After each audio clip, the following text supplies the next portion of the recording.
Tokyo, Japan. My name is Gary Verheller, and I'll be your host for what we call the Substance of Living podcast.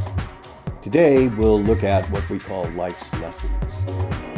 And I hope this will provide you with some insight, maybe even some inspiration to life's challenges. And welcome to episode 46, Building Relationships. A relationship is built over time. And the key element to a relationship is honesty. Let me say that again. The key element to a relationship is honesty. And as I said, a relationship is built over time. Let's talk about how a relationship is built over time. The first step is you are recognized.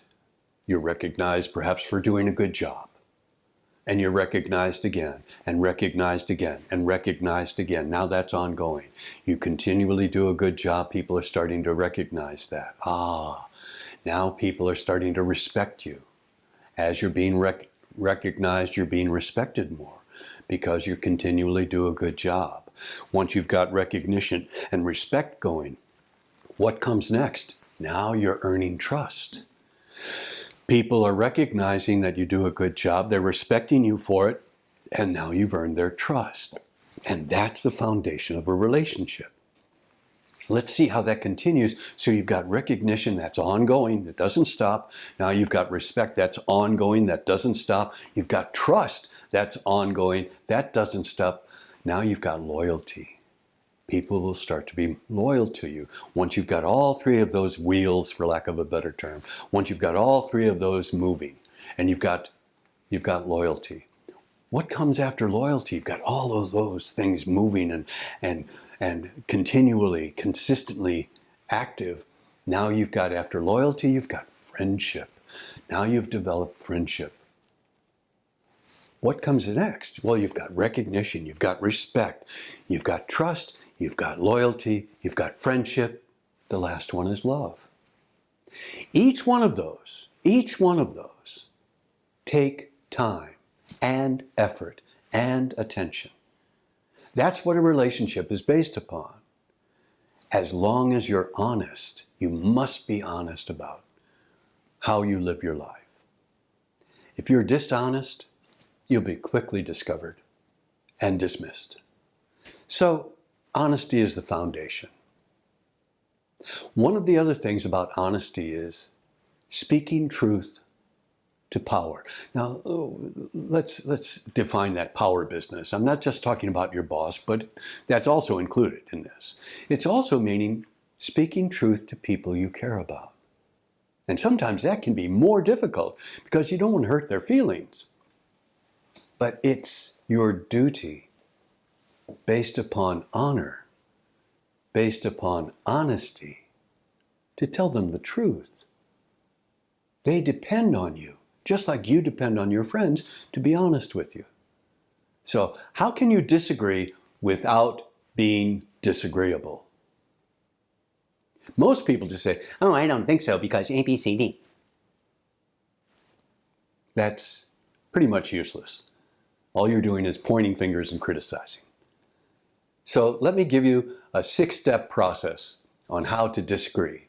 We covered this in some of the other videos, but let me give it to you again because it's very valuable in dealing with other people and building a relationship, which is what this is all about. So the first thing is clarify. And what you're doing is you're making sure that you understand that person's position or opinion. And you want to make sure that you say, "Pardon me, let me see if I'm following. Let me see if I understand." Notice, I did not say, "Let me see if I understand you. Let me see if I'm following you." You want to give the person you're disagreeing with the freedom to look at their opinion in a more neutral, scientific, objective way. So, let me see if I understand. My understanding is my responsibility. It gives the other person the freedom to help and the freedom to look at the information neutrally. The idea is, notice the second step is you say the idea is You avoid saying your idea, John's idea. The idea is, and then you feed back what you've learned.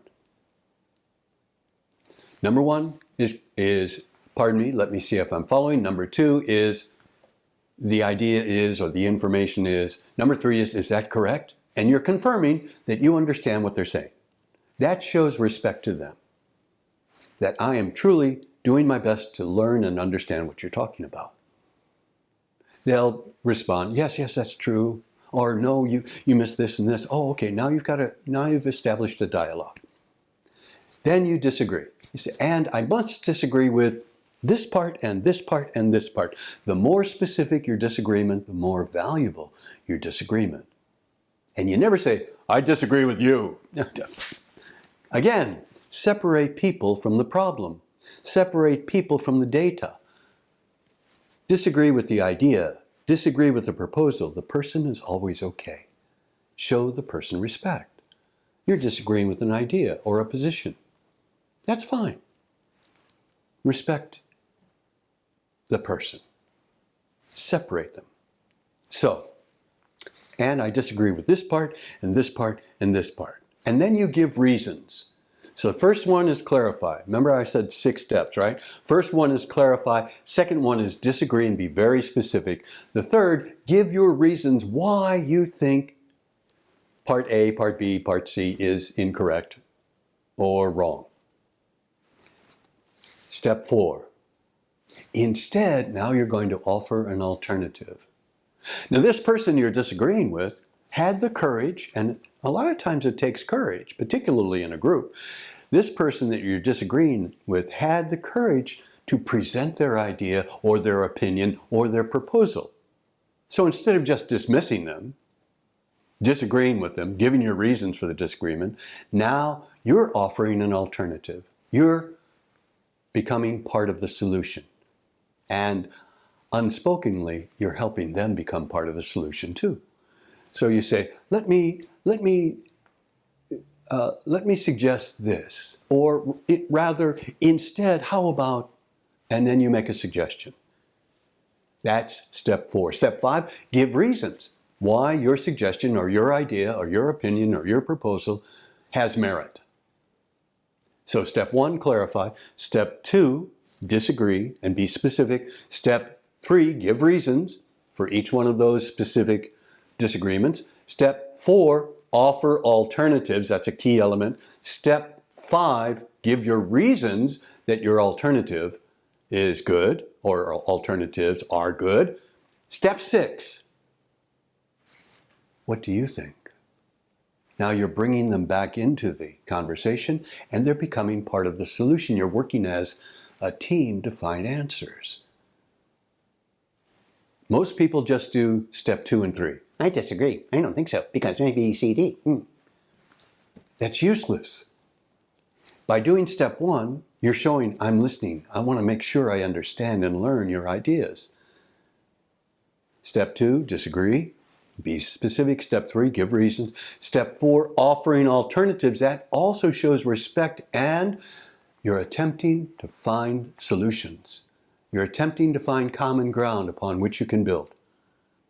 Step 5, give reasons. Step 6, very important, because you're showing respect for the other person.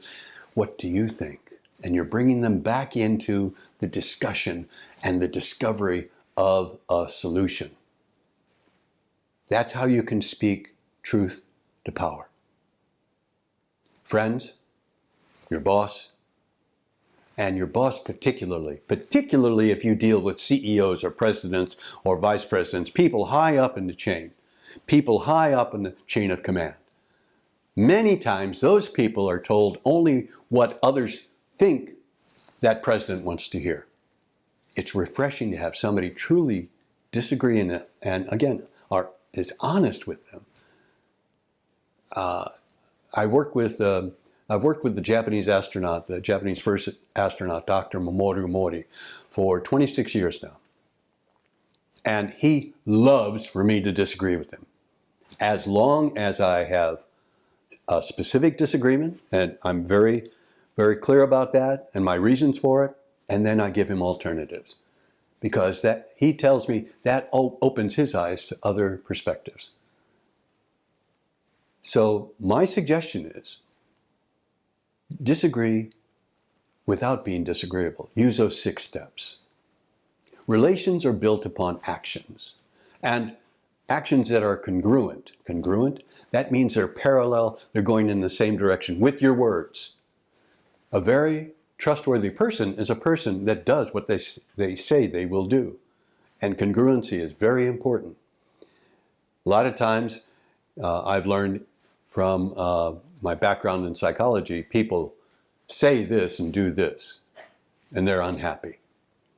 So congruency is very important. You are what you do. Actions speak loudest. So the only way a person is truly judged is by their actions, maybe their words. Honesty in word and deed. Look for solutions and build that relationship based upon honesty. Again, it's earned. Recognition is earned. Respect is earned. Trust is earned. Loyalty is earned. Friendship is earned. Love is earned. And it's a never-ending process for every one of those steps. Good luck. I hope you have great relationships. Thank you for joining us today for the Substance of Living podcast. If you'd be kind enough to consider subscribing, you can contact us through Spotify or Apple Podcasts or connect on Twitter. Join us again next time for what I hope will help you navigate life.